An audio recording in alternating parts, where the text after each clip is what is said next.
আরেকটা আমল আমি বলে দেই, এটাও খুব গুরুত্বপূর্ণ একটা আমল।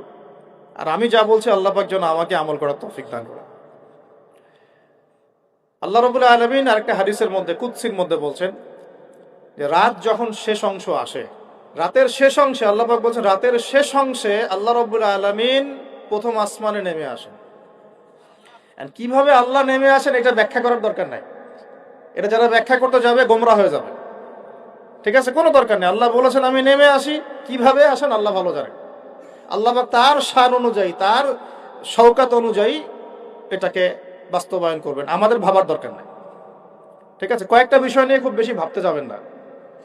আল্লাহ পাক কেমন, আল্লাহ কোত্থেকে আসলো, ঠিক আছে, আল্লাহ আল্লাহ পাক মানে আল্লাহর হাত কেমন, আল্লাহর চেহারা কেমন, আল্লাহ কেমন, অবয়ব আছে কি নাই, এত কিছু ভাবার দরকার নেই।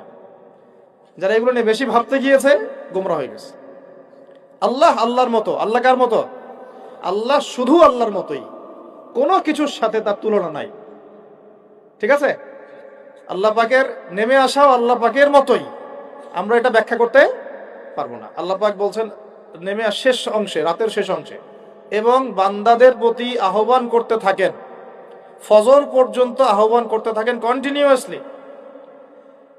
কে আছো, কে আছো আমার কাছে ক্ষমা চাইবে, আমি ক্ষমা করে দেব। কে আছো আমার কাছে দোয়া করবে, আমি দোয়া কবুল করব। কে আছো আমার কাছে চাইবা, যা চাবা আমি তাই দিব। কে আছো অসুস্থ, শেফা চাবা, শেফা দিব। মানে কে আছো আমাকে ডাকবে, আমি তোমার ডাকে সাড়া দিব। কখন বলেন এটা?